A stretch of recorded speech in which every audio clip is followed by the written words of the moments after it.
Hey everybody, you've watched Tony and I rappel into some just crazy places. Massive stopes, different ore chutes, and we've had a great time doing it. So today we're going to show you a little bit about the equipment we use when we head down a shaft. Welcome to Outdoor Adventure TV. We've got 5 different descenders that we have. Tony and I are going to show you, how we run the rope through them, how we hook them up, the good points, the bad points. I'd like to introduce you to Sean, the adventure sheep. Today, he's going to be our senior rope instructor and safety officer. He joins us on all our adventures. So welcome, Sean. Oh no, oh my God.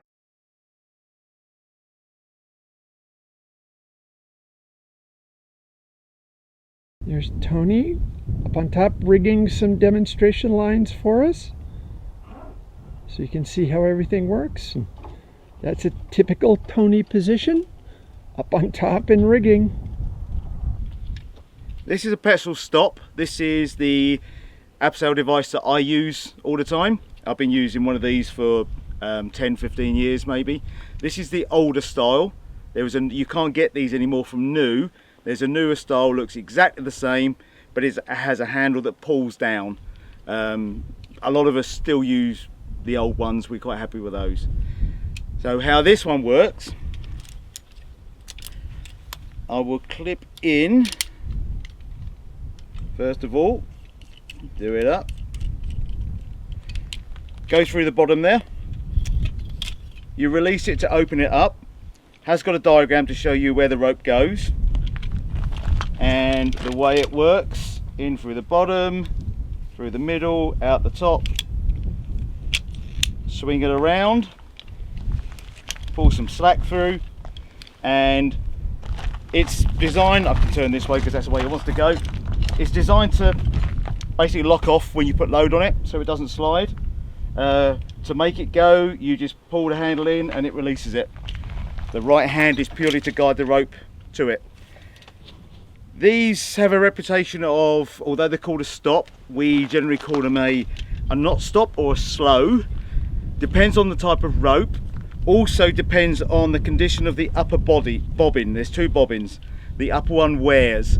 When it starts to wear, you lose the friction on the knot, on the rope. And yeah, even though you load it, it will slowly creep through and you just end. Again, depends on the type of rope. If it's a thick, dry, fluffy rope, it will stay where you're working. If it's the modern, people like the really slick modern ropes that really slippery, it just goes through here like there's no resistance. A lot of people will have another carabiner clipped in, so you're working it. Let's pull the slack through. I haven't done it up, I know, but what you do is it adds a bit more resistance on there. So the friction of that carabiner acts on the friction of that as well. And if it's a slippery rope or a long descent, it will slow you down. So that's an alternative. But I'm normally just without that carabiner. Hold it to your side, and as I frequently do, if you're going faster than you want, you can actually put it around your body, and you actually use your body to add a bit of friction on there, so you're not just burning through your hand. But that's how a stop works. When it's unloaded, you can put it through quite easily. To get out of it, it's that. Good thing about a stop is it doesn't twist the rope. The rope goes through like an S, and you don't end up with twists in the rope at the bottom. If everybody goes down on it, you set it up with a nice straight rope. So that's one of the plus sides on the stop. Camera rolling. Rolling. Speed. This is a figure 8, or this is a type of figure 8. There are lots of different types out there. This is a CML Rescue 8. I've never used one in real life. I have no idea what these do, but if we would just use it as a basic figure 8, it's quite easy to do. Pass the rope through, back on itself.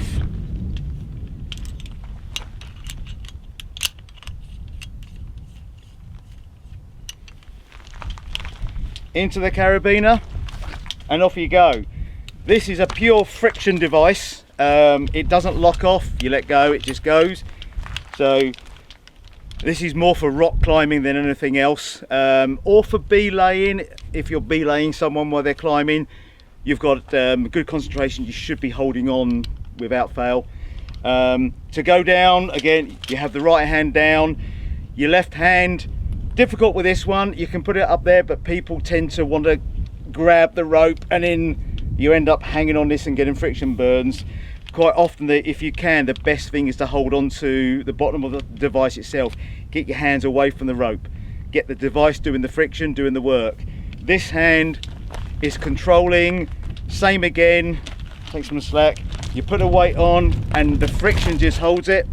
You want to go, you just let the rope come through. If it's a slippery rope or a wet rope, put it around your body and just use as much friction as you can. Again, you can use a braking carabiner to add friction. That's pretty much it. It doesn't lock off, you have to hold on to it all the time, which is why I would not recommend these underground in the sort of places that we go. You can lose balance, start to drop. If the rope's already moving, it's almost impossible to catch it again. So I like the ones that lock off. Also with these ones, because you're completely reliant on this hand holding, if you swing and knock your hand against something, or if a rock comes down and bangs it, your reaction is to let go. Then you're going to be at the bottom pretty quick. They have their uses. Questionable whether underground is one use. Depends on the situation, depends on where you're going with it and what you're doing. But that's it, very, very simple. These can put a twist in the rope just because of the amount of bend it goes through. So that's something to be aware of. You can get a twist in the rope with these if you're going down regularly, or a lot of people going down on it. Other than that, it's very simple to use.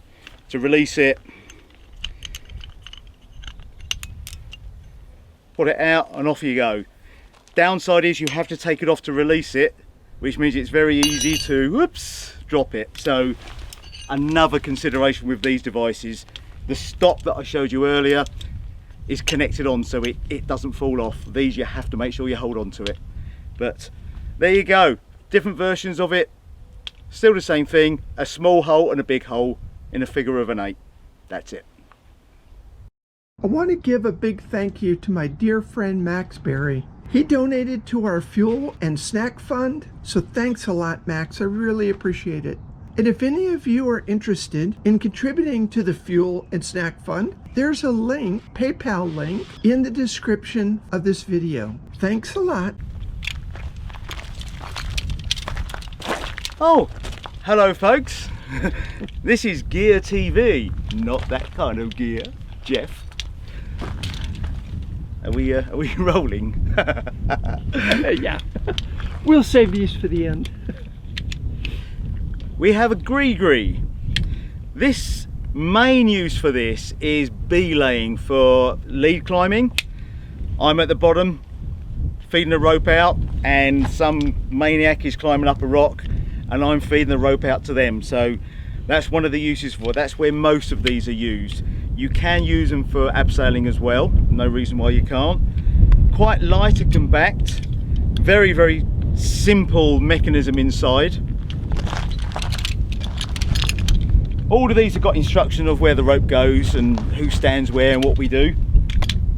This one, as with most of it, in the bottom, out the top, close it down.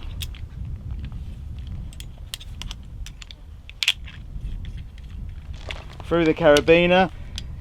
You can see it has a nice edge here. That's where the rope is supposed to be going, not that side, this side. Easy to pull the slack through on these. Handle comes out the back.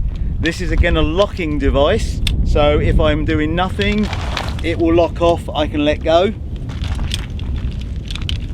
To get it to work, again, the right hand is controlling the rope feeding in, and you literally pull the handle down to release the device and off you go. This hand is just guiding, it's not doing any work. So again, if I do it with nothing, you can see, whoop, it goes. As with a lot of these, it's a very small movement from locked off to pretty much fully open.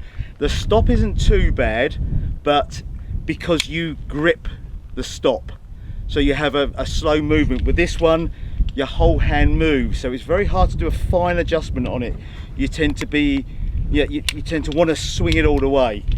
But all these devices are much easier when they're loaded up, when they're starting to do the job they're designed for.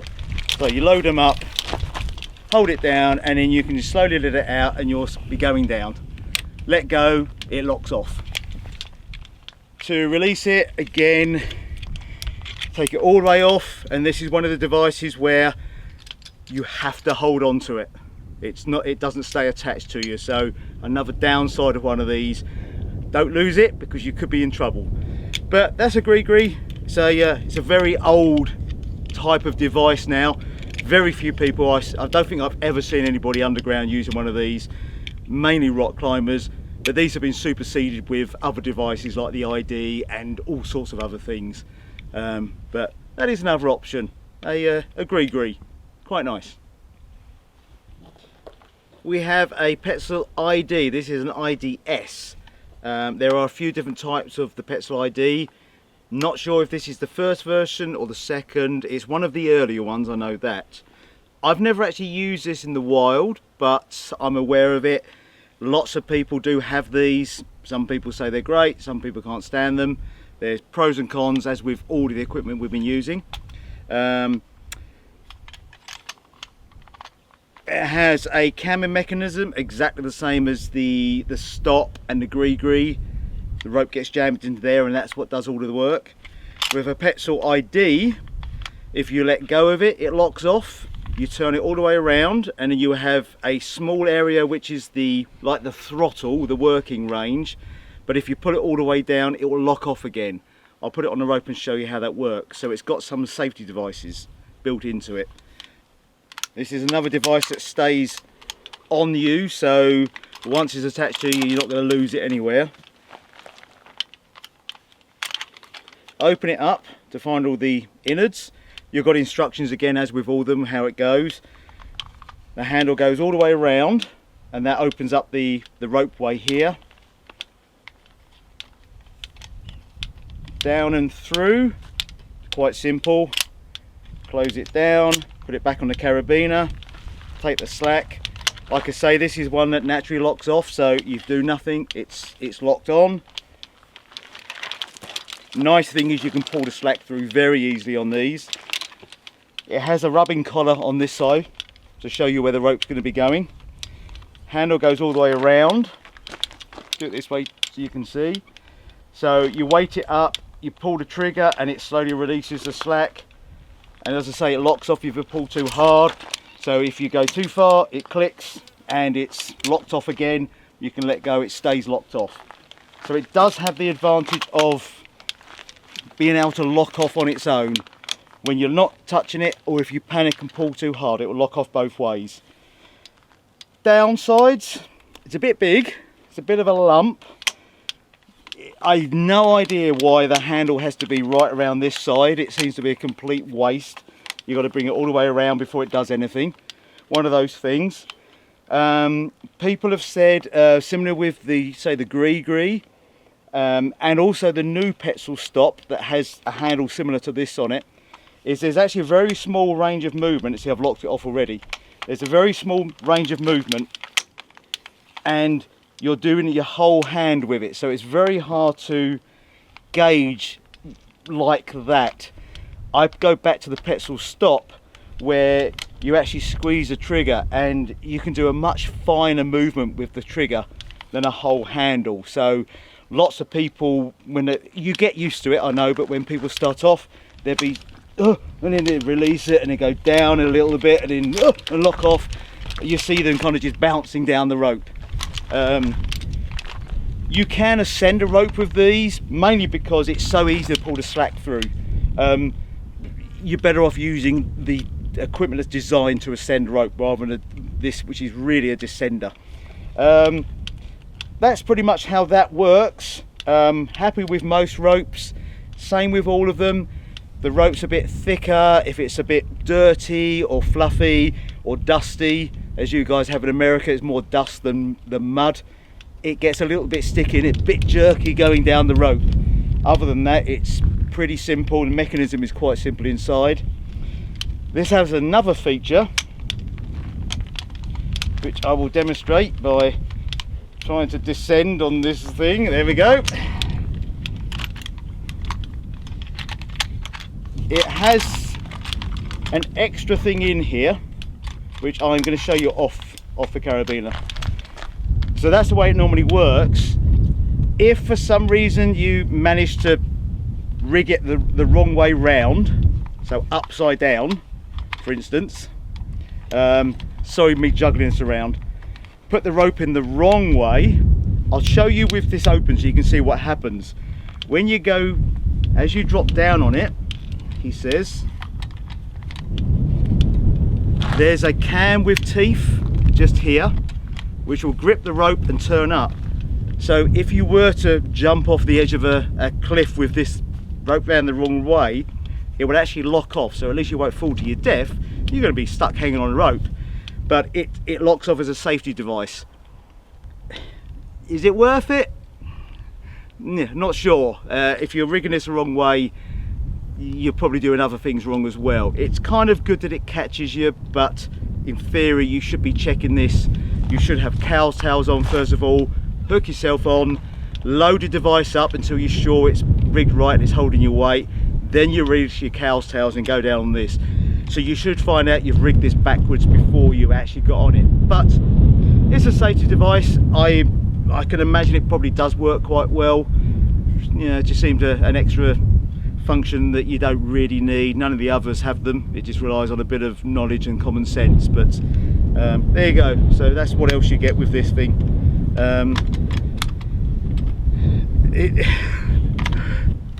They just seem awkward to use. It's just not very user friendly. Even out standing on the ground, it's not very easy. In a tight space in a cave or a mine, I can imagine there's a lot of swearing that goes on with the use of one of these.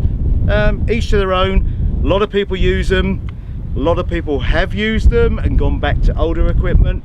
But yeah, you've got to give these things a try and see if it's for you. So that's the Petzl ID, or the I'd S is this one.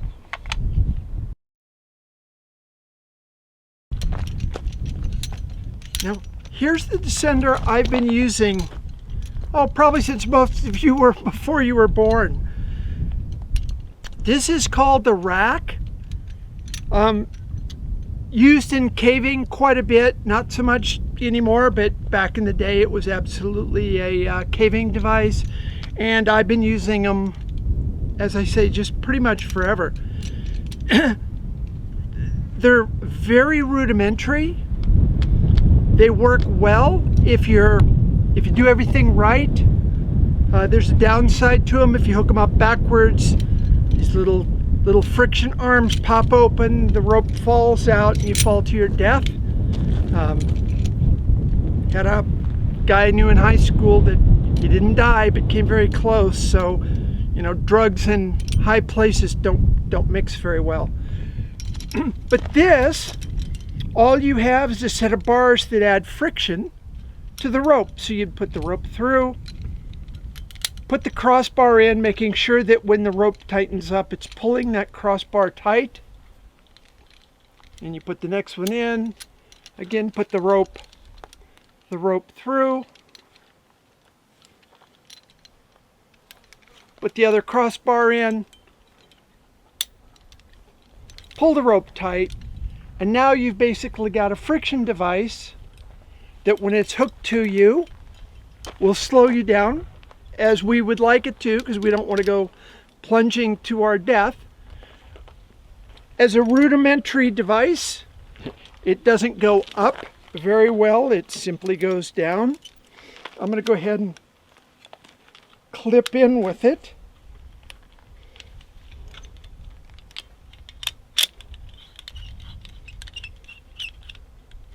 Now you notice when Tony was getting a little bit of extra height, he could just kind of pull the device up. Not so easy with one of these because you've got to separate the bars, lift up a little bit, push the rope through. So it's not the easiest piece of equipment to work with. Now if you want additional friction, you could throw it over the, what they call this, the hyper bar. And when you sit down on it, it just holds you. And then basically you can have one hand high to hold your balance, one hand low to control it, and you just go right out of sight.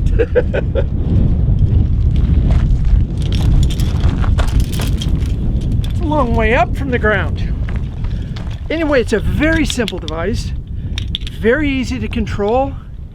If you have a slick rope, you just throw this over the top and add a little friction. If you had a super slick rope, you could throw 2 of them on. If you have a really slow rope, you don't put any over the top, and then you just control your descent by pushing the bars together or by releasing the bars, giving a little less friction as it goes down. Very simple device to use. Got to be super careful that you get these on right. And where that's especially dangerous is at the end of a long day. You're tired, you're not paying quite as much attention as you should, and if you hook it up wrong, it's going to pop open and you're going to take a long fall. So that's the main danger in hookup. Now the other danger, of course, is if I'm going down and I lose a hand, this is going to start descending. I'm not going to have any control over it. If I have it with the rope over the hyper bar, it'll probably go reasonably slow. If it's down like this, it'll just gain speed and off you go. It's one of the places where having a knot at the end would help, because even if you were unconscious, hopefully this kind of a knot would then lock up into the rack, jam it, and then even if you're unconscious, you'd be dangling at the end of the rope, but you wouldn't have dropped off the end of the rope and just free fall to the end of the shaft. But overall, it's probably not the best. I'm trying to transition away from this and over to a stop just for the safety feature of it. But when you've got a friend that has been with me as long as this thing has, and I've used it as many descents, I'm so used to it that it's kind of hard to say goodbye to it, but you know, it's probably the best thing to do is transition to a different type of descender. But anyway, this is a rack. Good piece of equipment, just probably past its prime in terms of safety. There's better devices to use today. Well, I hope you enjoyed our little adventure today. There's lots more on the channel, so watch one of these videos and see what kind of trouble we can get into.